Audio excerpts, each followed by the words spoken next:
What up, what up, what up? Dímelo, mi gente, que lo que? You already know this is Punch Drunk Boxing, a.k.a. Mr. Moo. Whoa, shot himself. Ladies and gentlemen, first and foremost, God bless each and every one of y'all. What a epic year it has been in the sport of boxing 2023, y'all. Epic fights, epic accomplishment, epic announcements. Hey, yo, man, if you in a boxing, if you a frustrated boxing fan right now, man, you got some problems. You got some issues. You need to go get you checked. You need an intervention. For real, y'all. For real. And we ain't even halfway. We not even halfway of this epic year. Shout out to, yo, I got to, everybody, y'all better give a shout out to Al Haymon, a.k.a. Al Haymon. Y'all better give a shout out to Al Haymon, Showtime, Steven Espinoza, PBC, TGB, the whole team. They have really resurrected the sport of boxing, y'all. But also shout out to Top Rank. Shout out to Eddie Hearn, Matchroom Boxing, and shout out to Oscar de la Hoya, Bernard Hopkins, Golden Boy Promotions. But for real, y'all, Al Haymon have come through, y'all. Al Haymon has come through. But look, man, it's been a good year so far. And like I said again, look, it hasn't even been halfway yet, bro. And hopefully all these fighters is healthy. The fights that's been announced, hopefully they all healthy and they come to fight night all healthy and stuff and give us the best product. A lot of legacy fights. There's upsets as well. Of course, you already know the Tony Harrison versus Tim Zhu out there in Australia. David Benavidez versus Caleb Plant, one of the most anticipated fighters of the super middleweight division. And David Benavidez beat Caleb Plant. But Caleb Plant, you know what I'm saying? He didn't. David Benavidez didn't demoralize Caleb Plant, so he's still, you know what I'm saying, on one of the elite fighters in the super middleweight division. And then, you know what I'm saying, we saw the biggest fight, the most lucrative fight. Not the biggest fight, but I'm going to say the most lucrative fight in the sport of boxing, in which it sustained the eyeballs of the sport of boxing and it captivated the imagination of the boxing fans prior to this fight, Gervonta Tank-Davis and Ryan Garcia coming through fruition. Man, what a huge event. And I'm happy that event took place early in the year of 2023 of this year, because it brought a lot of attention to the sport of boxing. And whether it wasn't for a belt or a strap or whatever, you know what I'm saying, it brought the attention that boxing needed. So you got to give thanks to Gervonta Tank-Davis, who's right now in jail. But he'll probably be out by next month or later on the summer. Hopefully everything is safe out there while he's being locked up. But you know what I'm saying, Gervonta Tank-Davis is a force to be reckoned with. And probably Ryan Garcia, who took that loss, who got defeated, who got knocked out, took a knee, probably going go back to the drawing board. He not signed, but now he's trained by Derrick James. Derrick James, who was last year trainer of the year, trainer of Earl the True Spence. And we're going to be talking about Earl the True Spence a little bit later on. Derrick James, who trained Earl the True Spence, Jermall Charlo with the help of Joan Guzman. Shout out to Joan Guzman, El Dominicano, one of the best Dominican fighters that ever lived. Joan Guzman that helped Jermall Charlo prepare for go to war, doing a hell of a job. Frank Martin, which last year, you know what I'm saying, had a good victory in the lightweight division by defeating Michel Rivera. La Sarsa Ali. He's doing a wonderful job, and now he's training Anthony Joshua. You could arguably the face of the UK boxing. Of course, you gotta implement Tyson Fury, but I believe that Anthony Joshua, I think, is more famous, is more popular than Tyson Fury. But he's also in Dallas. So Derrick James has been the new age of Emmanuel Stewart or Freddie Roach in terms. I'm not talking about in terms of teaching, but in terms of being that hot trainer that everybody want to sign with. So moving on, we had the Gervonta Tank-Davis and Ryan Garcia. That was an epic fight, epic event, put it that way. And also, Gervonta Tank-Davis did perform in Washington, D.C. earlier this year versus Hector Luis Garcia. In the undercard, you had Boots Ennis, Rashidi Ellis, who took that L versus Villa, which Villa is going to be performing versus Jerome Boots Ennis July 8th. And we're going to be talking about that as well, because I told you it's been epic fights being announced, or just good enough fights so it could keep the momentum of boxing going. And you had Demetrius Andrade, which just recently left Matchroom Boxing, signed with Showtime, doing business with PBC. Is a long time coming. He beat Jermall Nicholson, beat him from pillar to post. And we're going to be talking about also what's could be new for Demetrius Andrade, because we all heard the news of Canelo Alvarez signing with PBC for 3-fight deal. You know? But we're going to be talking about that. Let me hit you with the intro, y'all. Just let me hit you with the intro, because a lot to be talking about. I'm telling y'all, we ain't even halfway. We not even halfway. But of course, after that, we did have Devin the Dream Haney, the lightweight undisputed champion of the world, versus Lomachenko, who once was regarded pound for pound, 1, 2, 3, you can flip it around, before Teofimo Lopez beat Lomachenko. And we're going to be talking about what Teofimo Lopez did to Josh Taylor a little bit, but let me take my time, because there's a lot of things to talk about. But yes, a lot of people feel like it was a controversial victory. I don't think so. It was close. I did have Lomachenko beating Devin the Dream Haney, but there's a lot of people that believe in the myth that you gotta be if you want the belt, you gotta beat the champion convincingly. Did Lomachenko beat him convincingly? A lot of people felt in the arena, shit, Devin Haney got booed. His pops got a beer thrown at him and stuff like that. Hit him in the head. You know what I'm saying? It was a Bud Light. Hit him in the head and stuff like that. But you know what I'm saying? They won.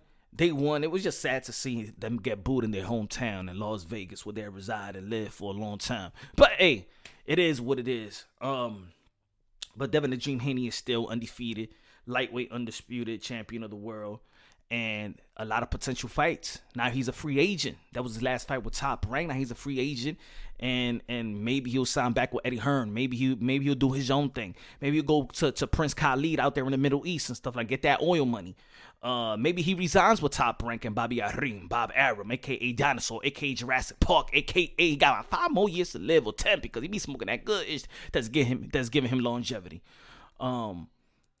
When time go to board promotion, so I don't know if PBC, hey, do the Al Haymon thing. I don't know, but the options is there and it's good.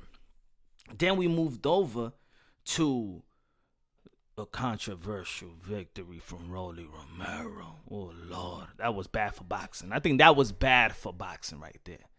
Now, that was bad for boxing. But we move forward and we seen Teofimo Lopez once again prove the people wrong, being the underdog, fighting the top dog in the 140-pound division and morally undisputed Josh Taylor, because he never lost, he's undefeated, and he only vacated the title. So he was morally undisputed, the lineal champion, the king at 140. Teofimo Lopez, who a lot of people felt, because through the interviews, he had interviews with Punch Drunk Boxing, myself, he was saying things that had people thinking that he's not mentally ready, mentally prepared, mentally strong. And I was telling the people, Teofimo Lopez never take what's the outside of what's going on the outside of boxing in his life, family issues or whatever it is, whatever he's going through. He never brings it into camp. He never brings it to a fight. I told the people that. Hey, but y'all ain't believe me. Y'all ain't want to believe Ponte Drunky, huh? I told y'all. Now I'm in the I told y'all so parade, alright? I'm in the I told y'all so marathon. Oh, yeah. I'm keeping my foot on y'all neck because y'all didn't believe in the takeover, the captain of the generation, the commander-in-chief, alright? And even Roy Jones Jr. in the recent interview with Fight Hub said that Teofimo Lopez, for him, is two-time, two-division undisputed, because, of course, when he beat Lomachenko during the pandemic in the bubble, Lomachenko, yeah, he got elevated as the WBC franchise, which a lot of people didn't respect, and the other belt federation didn't recognize that. But if we can identify the truth, if we can identify the politics, then we gotta recognize the truth. If we can identify the corruption and the politics of the sport of boxing, so let's recognize the truth. I didn't need the WBO and the WBA and the IBF tell me who's the WBC champion, when the WBC champion, their own company, told us that Lomachenko got elevated and Devin Haney got given the WBC belt, got elevated as an interim, but that doesn't mean Devin Haney beat anybody to become a champion. You know what I'm saying? So anyway, I don't even want to go back to that, because we talked so much about it, but right now, the reason why that win that Teofimo Lopez had versus Josh Taylor, beating Josh Taylor at Madison Square Garden, and I got to talk about the promotional company. Top Rank did a horrible job. Top Rank ESPN did a horrible job, one of the most horrible promotional job in a big fight I've seen. ever since I've covered the sport of boxing, I've even seen boxing. This was terrible. There was somebody in Top Rank that is really taking it very, very personal with Teofimo Lopez and is mixing personal with business. You know what I'm saying? There's people on Top Rank, and I don't think it's Bob Arum. I think Bob Arum, he has a lot of people out there that right now they're taking control of it, and I think he oversees certain things, but he's not on the everyday and how you say, he's not micromanaging everything that's going on in Top Rank. But there are several people out there in Top Rank that really despise and hates Teofimo Lopez, and the reason why they didn't want to promote this fight was it all solely to basically ish on Teofimo Lopez. You know what I'm saying? Those people really need to get out of Top Rank, because if you're going to mix your personal issues and, you know what I'm saying, devaluing the business, the product, because of your personal issues you have with Teofimo Lopez, I think you're not good for the job. You know who you are. You should be fired, or you should just, you know what I'm saying, step down and go to another company or whatever, because you're really making, they know who they are. Let me just leave it at that. Now, so Teofimo Lopez beats Josh Taylor.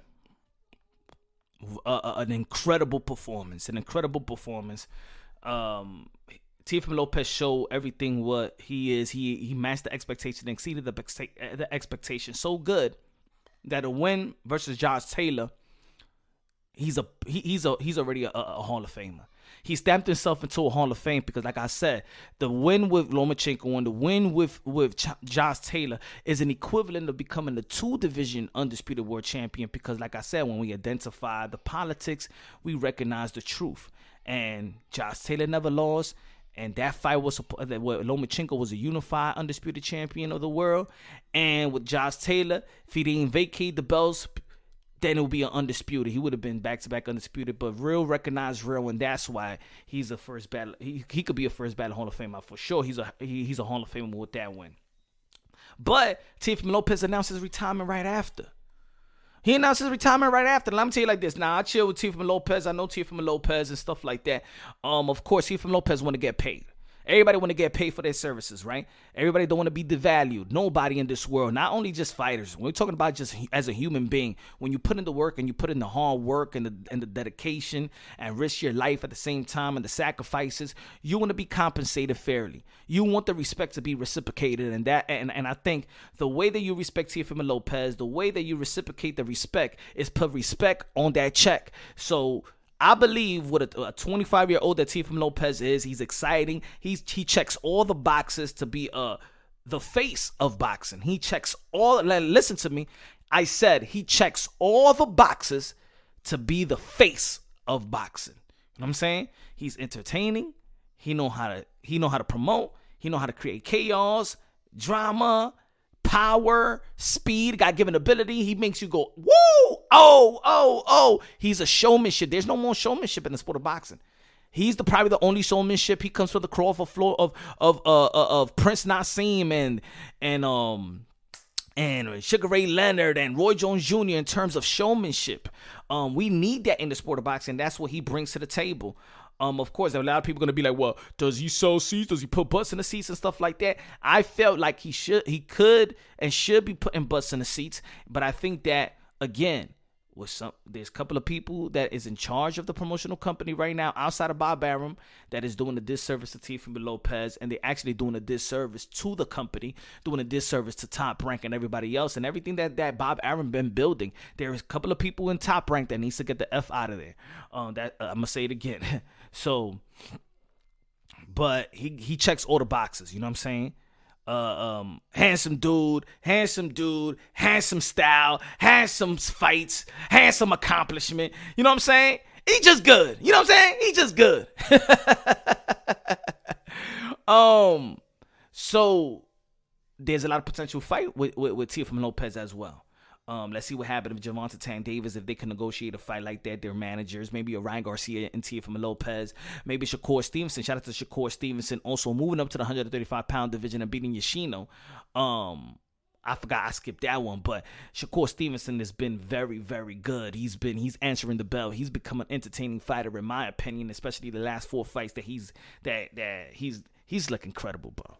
It looks like Shakur Stevenson is nearly the perfect, is probably the most perfect fighter at the moment right now in terms of defense, punch selections, positioning.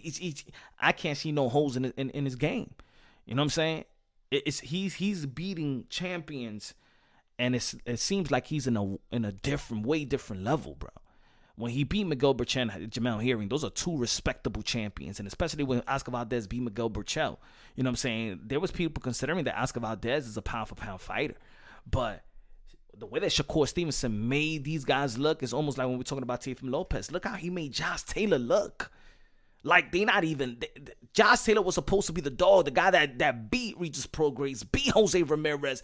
And not only just beat them, he dogged them out, pause. You know what I'm saying? In a dog fight, Josh Taylor had more dog. You know what I'm saying? Yeah, those fights was close, but Josh Taylor is a force to be reckoned with. And the way that Teofimo Lopez played around with Josh Taylor, it tells you like, hey, yo, when Teofimo Lopez is on, you know, there's probably nobody that could beat Teofimo Lopez at 140 and the guys that's moving up from 135. Nobody going to beat Teofimo Lopez. I got Teofimo Lopez versus everybody. It's something that you just can't teach. The speed of the power, the twitch muscle and stuff like that. These stuff that Teofimo Lopez possesses is God gifted. You can't teach that. Gervonta Tank Davis got that same speed and power combination that is God gifted.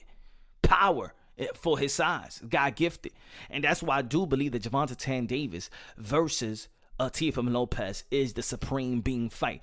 But also in the 135-pound division, if Gervonta Tank Davis stays there, I don't see nobody outboxing Shakur Stevenson. I just don't see it. I don't see nobody outboxing Shakur Stevenson, but I could see Tank stopping Shakur. I could see him winning by knockout, but I can't see Tank Davis outboxing Shakur Stevenson. I just can't see it, y'all. I'm sorry, I can't see nobody outboxing Shakur. And I'm not saying that Gervonta Tank Davis is going to knock him out.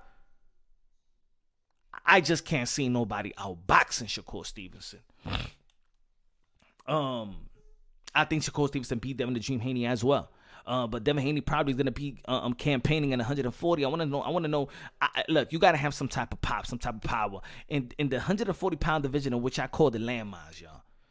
I call it landmines. At top 10, anybody could get it. If you ain't showing up 100% on your A game, mentally and physically, if you don't got that mental fortitude and the statistical fortitude to fight in 140 as a top 10, you can mix and match it. Yo, you're going to get got. All right? You can mix and match it. You know what I'm saying? Another good fight that's been announced on Montana Love versus Hitchison.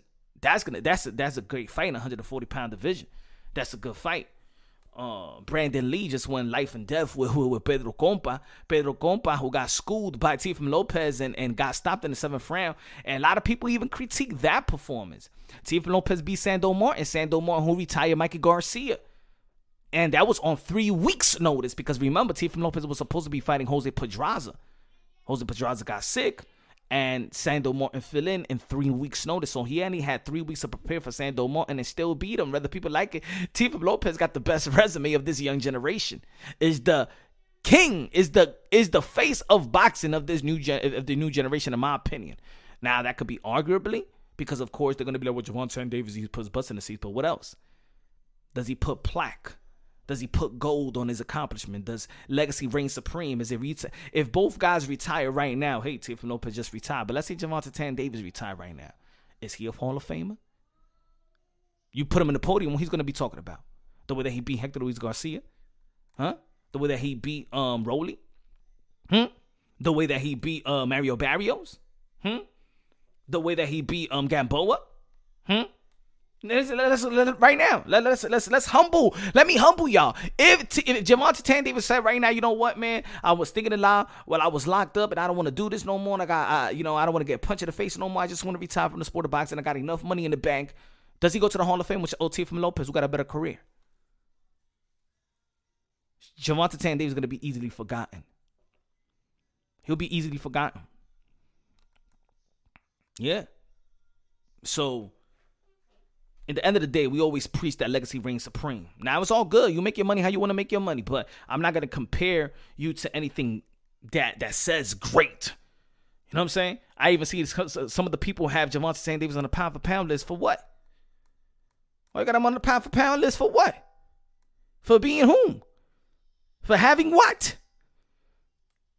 And I dropped the video earlier. What was it? I dropped the video and I said that Gervonta Tank Davis is the king of mediocrity and Teofimo Lopez is the king of boxing. And I'm talking about this young generation because, of course, we all know the king of boxing right now is Canelo Alvarez, aka Canelo, aka Cartelo, aka Cashinelo, aka Payday, aka out of here, man.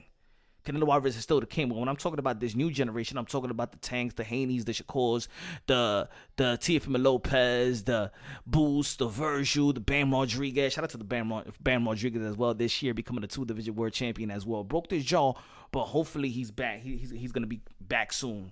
Shout out to Ioka. Ioka just beat Joshua Franco, brother of Bam Rodriguez. Beat him, man, and he came overweight. Ioka got probably one of the most underrated careers. 6-time world champion, one of the underrated careers in the sport of boxing. I used to have him on the pound for pound list, but I just felt like, performing wise, other guys was doing better. Not in terms of knocking him with performance wise. I'm seeing a fight wise, no, but Josh, you know what I'm saying? Ioka, he is a future Hall of Famer as well, man. Future Hall of Famer as well, man. Got to get credit where credit is due. Good victory out there in Haymon. There was 2 judges that gave it 116, 112. One judge gave it 115, 113. It is what it is, man. Shout out to Ioka, the new WBA super flyweight champion of the world. Let's talk about... We talked about Teofimo Lopez, and hopefully he comes out of retirement and somebody pays him, because there's a lot of great fights for him in 140. Regis Prograis, in which Regis Prograis did struggle his last fight. Regis Prograis struggled his last fight. Right now, yeah, and even while I'm talking, everything is so much boxing information, so much boxing content. I could just stay in 140 and just talk about what's happening in 140, right? But I really want to, talk about just everything briefly, and then maybe in the next episode we'll take our time and we'll talk about each subject, because we could talk about the 140. I think the 140 is the most interesting division in the sport of boxing, because of course the potential of other guys moving up like Devin Haney and Gervonta Tank Davis, which already campaigned in 140. If he moves back up, his power carry, we could see that. I don't think Shakur Stevenson is going to be moving up just yet, but can you look at it? I'm just going to name you these top 10. You got Josh Taylor, you got Teofimo Lopez, you got Josh Taylor, you got Regis Prograis, Jose Ramirez, Cepeda, Arnold Barbosa, Ryan Garcia, Gervonta Tank Davis, Devin Haney, Matias, the other champion, Rowley, Hitchison, Gary Antoine Russell. Ladies and gentlemen, I'm up to 13 right now. Mix and match it right now. Mix and match it. You can mix and match it. If you don't come in your A game, you're going to take a L. And a bad one at that. I'm just stopping right there. I ain't even... Brandon Lee, 14. If you want to add my mom... Sergey Lipinets, 15. Montana Love, 16. If you want to add Adrian Broner, that's getting in the mix of things, 17. Yo, it's getting crazy, bro. 140 pounds is deeper than your fish when you fry it. It's deeper than the Titanic in the ocean. It's deep. It's deep like my beep beep in your... Nah, I ain't even gonna say it, man. It's a Christian show. I was gonna say it's deeper than my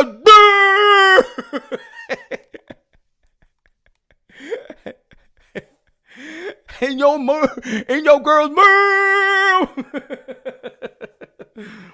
And we're not even mentioning the ladies, man. The ladies are doing their thing, man. The ladies, Clarissa Shields, the Glow, doing her thing. Alicia Baumgartner doing the thing. You know what I'm saying?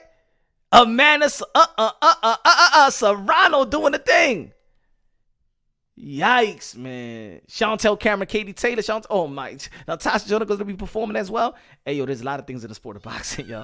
There's a lot of things in the sport of boxing, baby. There's a lot of things in the sport of boxing, but let's move on forward.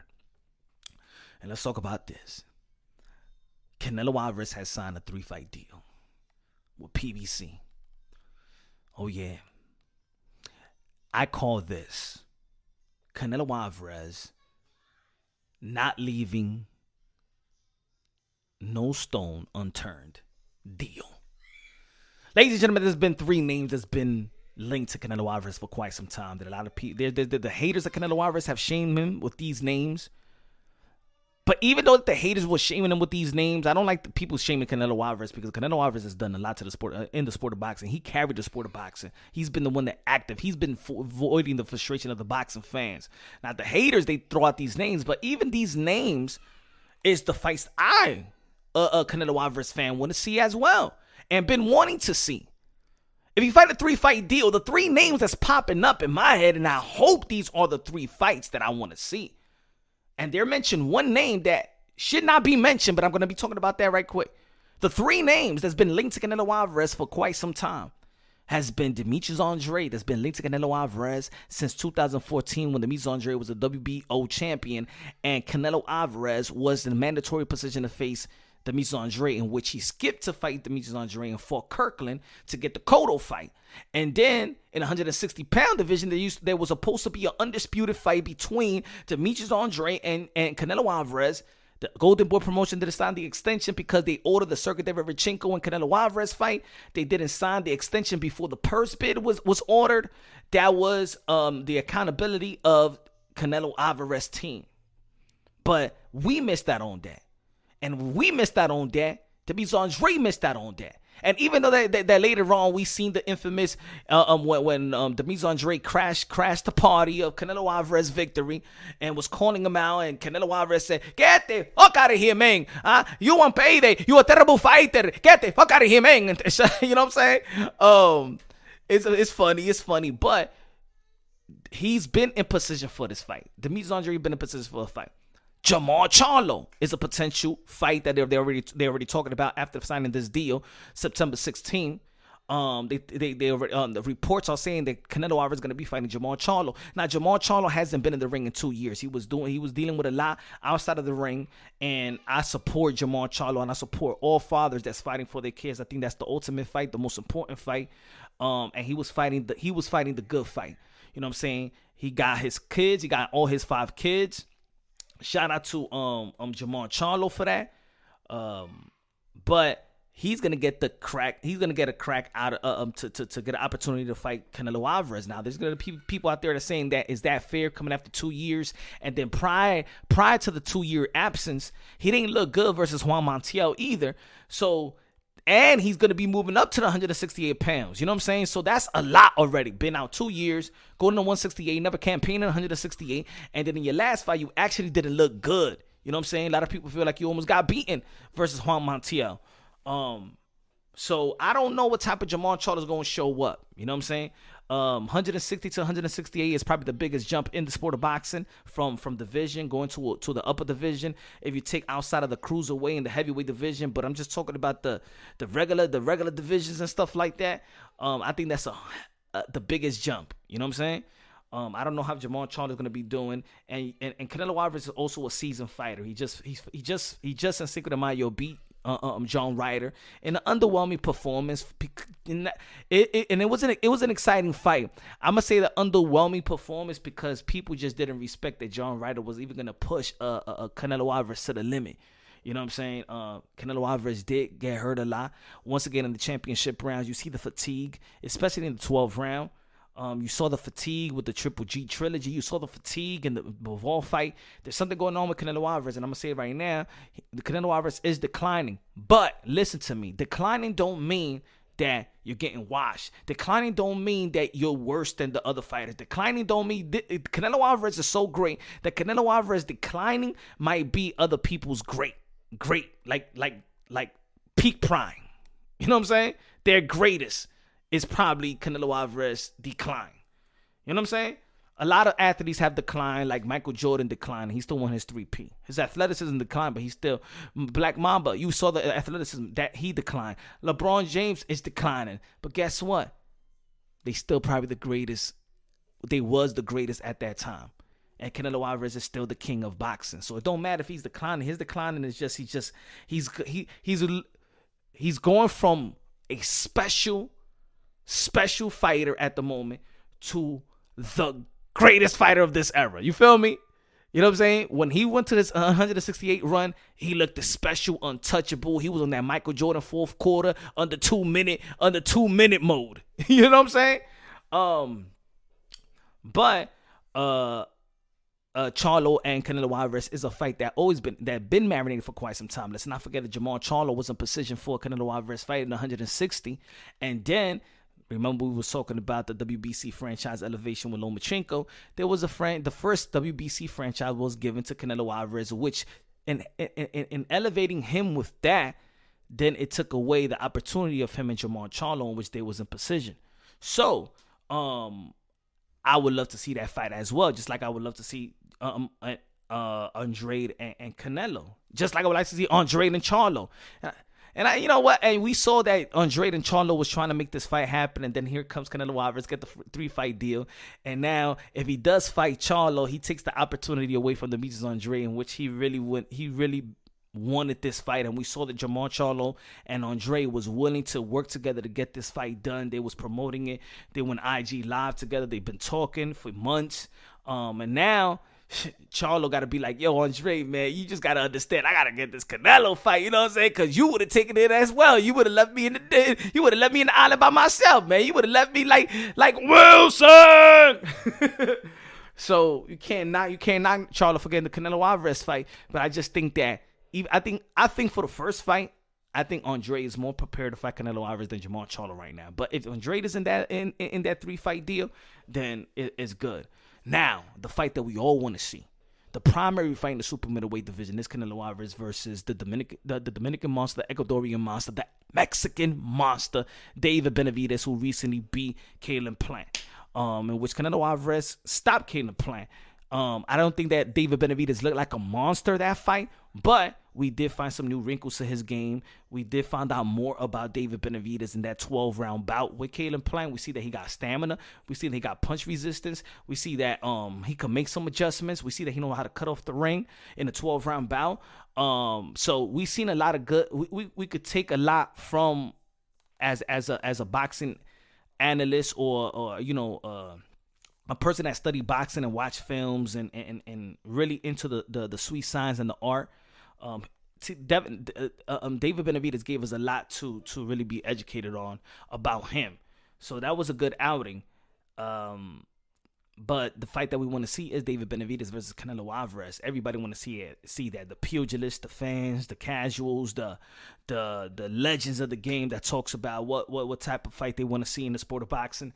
David Benavidez and Canelo Alvarez, outside of Bud Crawford versus Earl Spence, that's the biggest fight in the sport of boxing and the most asked fight in the sport of boxing. Hopefully it does come through fruition. But if that's the 3-fight deal, and I heard that it's reported that the 3-fight deal was $100 million. They're reporting it on Twitter and stuff like that. A couple of publications reporting that the 3-fight deal with Canelo Alvarez is $100 million more. It should be more than that. You know what I'm saying? It should be more than that. But Canelo Alvarez, I don't believe that. Man, he's already has made a good investment. He got gas stations. He got everything. He got endorsement, liquor endorsement. He owns stuff. He owns teams. He owns everything, bro. But I like this signing. A lot of people was pushing a narrative. There's a lot of also haters. There's a lot of PBC haters out there. That the same PBC haters are the people that were shaming Charlo and David Benavidez, and now that Canelo Alvarez is with PBC, I wonder what they want to spin now. I wonder what the narrative pushes on, or what they used to think they were, a narrative debunker. I want to know what they think of Canelo Alvarez now joining force with Al Haymon, because there's a lot of people out there. There's also a community that doesn't like Al Haymon as well, and I'm talking about the YouTube community. Now everything is YouTube, now everything is Twitter, but there is a community out there that hates on Al Haymon for no apparent reason, because his fighters love him. You know what I'm saying? And he got his fighter's opportunity. Think about it. If you're the client of Al Haymon, look at what he's got you. He's got you a Canelo Alvarez fight. If you're Jermall Charlo, he got you a Canelo Alvarez fight quicker than Benavidez and quicker than Demetrius Andrade was just joined Showtime. So we want to see that fight.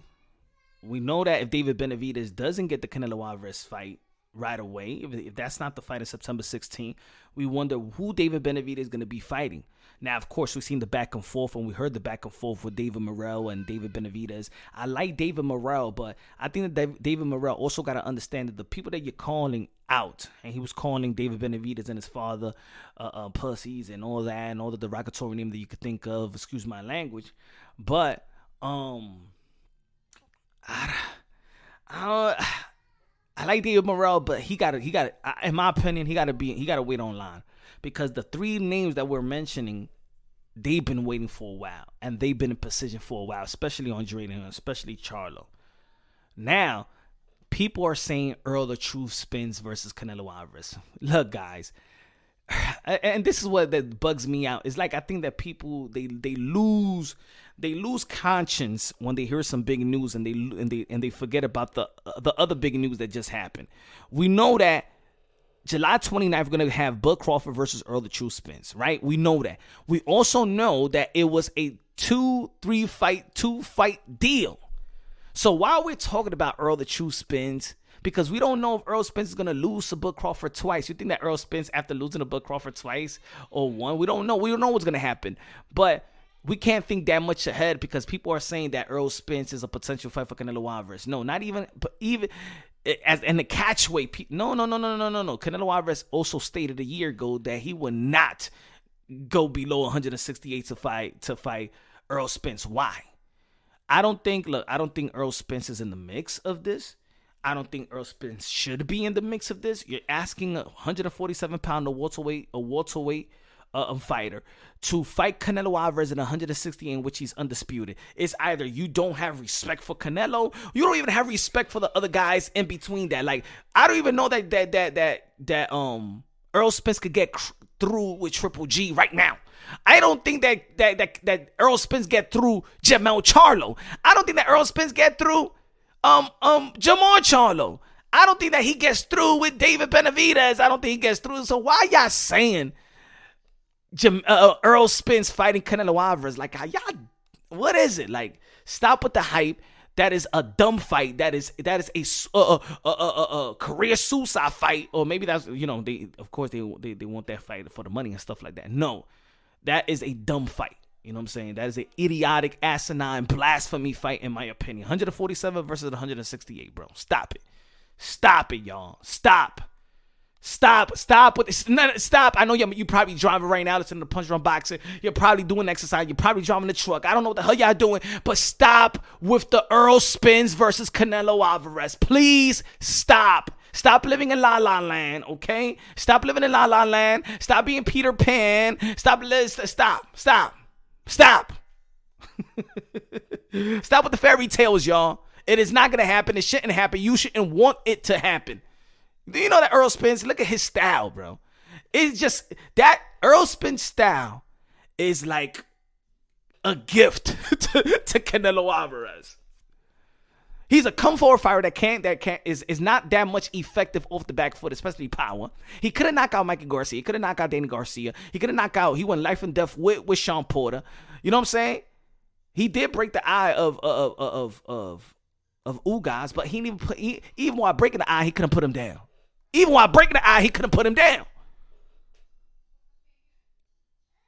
Stop, y'all. Stop with the Canelo and Earl Spence. Stop. You don't care about Earl Spence if you want him in Canelo Alvarez. His style is made for Canelo Alvarez to turn his face until what the card didn't do. For real, man. Nah, it's a bad stylistic fight for Errol Spence. It's too much of a dangerous fight. Nobody should put Errol Spence in the ring with this Canelo Alvarez. No. Canelo Alvarez, he's a high volume. Look, Errol Spence is a high volume puncher, and what you gonna get off with a high volume puncher? You're gonna get a high impact counter puncher in Canelo Alvarez. You know what I'm saying? Right there, subjective for him to take apart. Stop it, y'all. But the three names that we mentioned should be the name. Now, maybe a Jake Paul, you know what I'm saying? I don't know. Maybe Conor McGregor, they got something going on. If they got one of those circus fights, I could understand. Or maybe it's just two of them. Maybe it's Jermall Charlo and Benavidez. You know, there's people out there that feel like Andre ain't not gonna get the fight. You know, but let's say if it's Charlo and David Benavidez plus a rematch. You know what I'm saying? If it's that, maybe. But those are the only names that respectfully and realistically I could see Canelo Alvarez fighting, and I think those fights will be will be no stones unturned. You know what I'm saying? So I think that's what it is in my opinion. But it's a great announcement. Great announcement. I don't want to talk too much about the Errol Spence versus Bud Crawford, because that could be another episode. We could just talk a lot about that.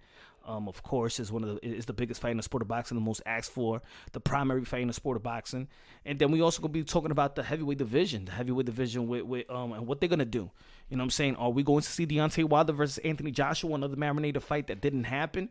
Are we going to see? Well, let's go. Well, let me finish in 168, right? Because I just thought about this right now. If Canelo Alvarez does fight Jermall Charlo September 16th, then what everybody else is going to be doing? Now, there's some options. Demetrius Andrade could fight Caleb Plant. I heard Caleb Plant turned down the fight with Demetrius Andrade. He wants a tune-up. So, and I had that in mind. But what about Demetrius Andrade and David Benavidez? David Morrell and somebody else. David Morrell and David Benavidez. Demetrius Andrade. Who could Demetrius Andrade fight? Is he gonna fight? Is he gonna go back to Matchroom? It didn't look like they had that Eddie Hearn wants any part of doing business with Demetrius Andrade anymore. I think they felt like they probably lost a lot of money.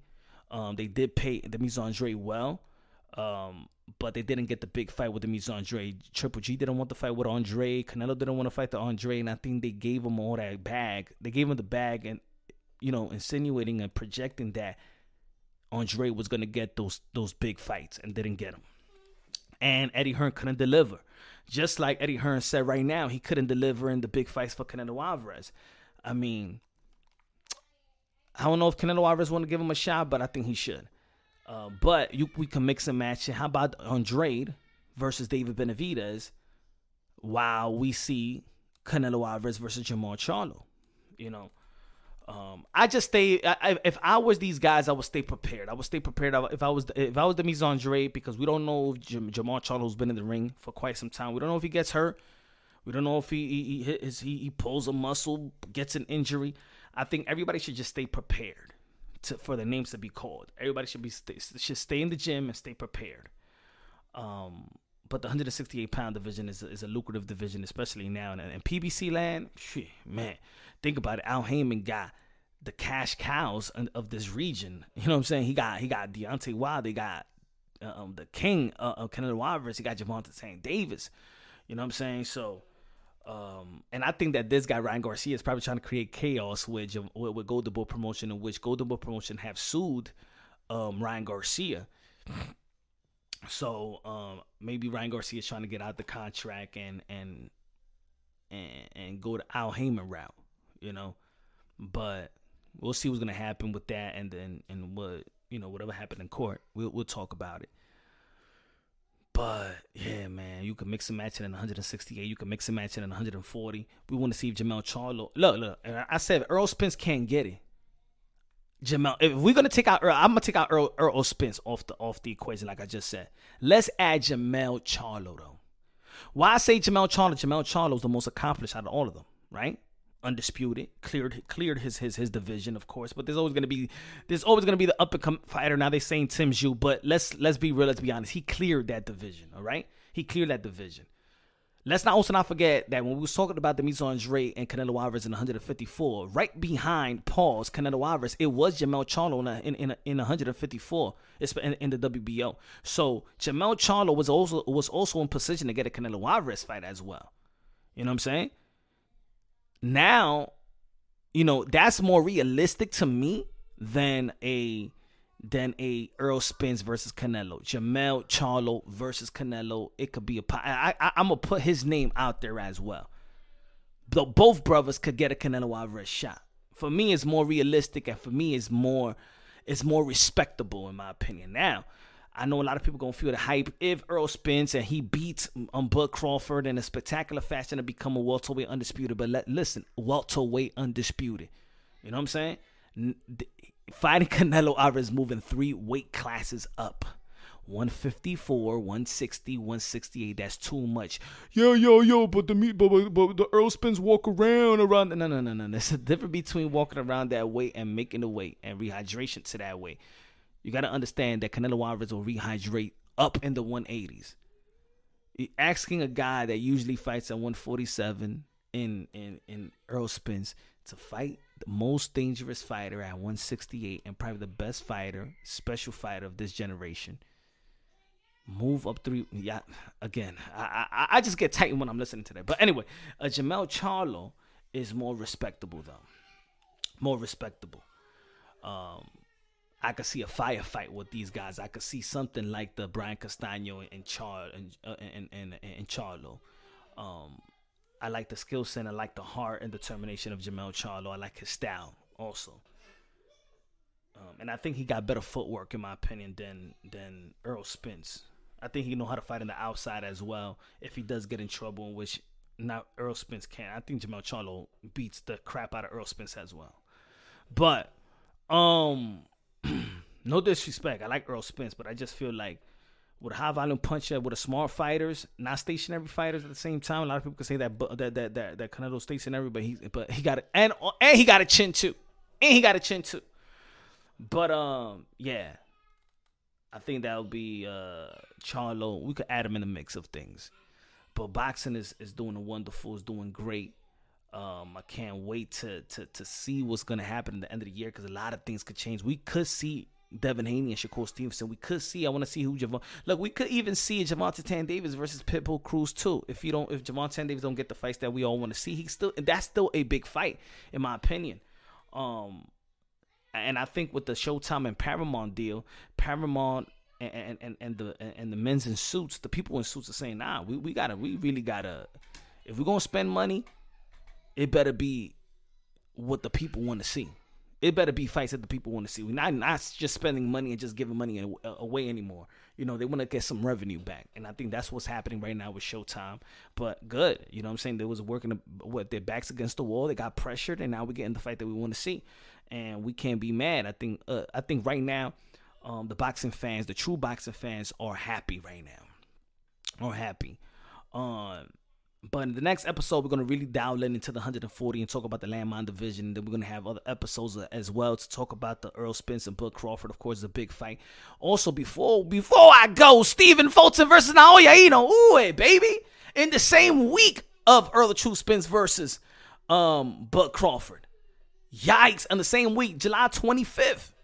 Man, matter of fact, I ain't going nowhere. Virgil Ortiz versus Virgil Ortiz going to be fighting Stanionis on July 8th. Boots is going to be fighting Vega in Atlantic City on July 8th. The same night. We're going to be going from the Zone to Showtime and stuff like that. But July is an epic year. We still got Jake Paul versus Nate Diaz as well. I got to implement it as well because, hey, it's a boxing match. Yo, July is going to be crazy. Boxing is crazy. Oh, my goodness. That's like a 50-50 fight. I didn't even know who's going to be winning from the Stephen Fulton and Naoya Inoue. I want to give Naoya Inoue the little nod, but it's a 50-50 fight, 49-51, something like that, y'all.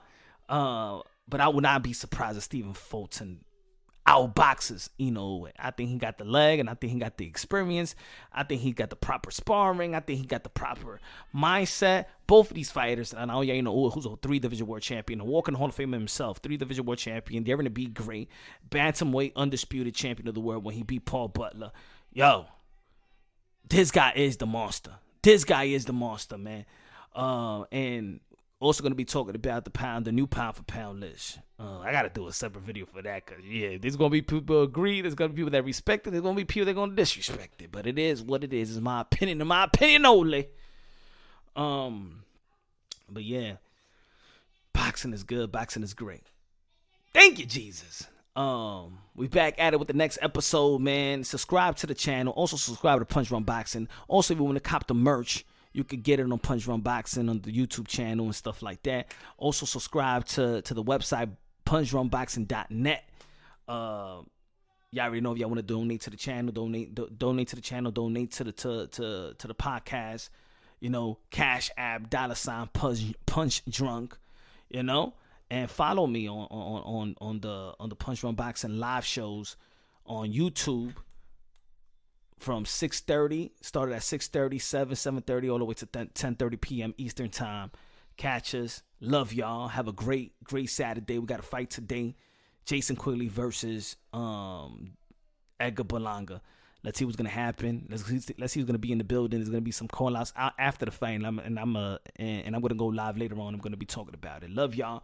God bless, and on to the next.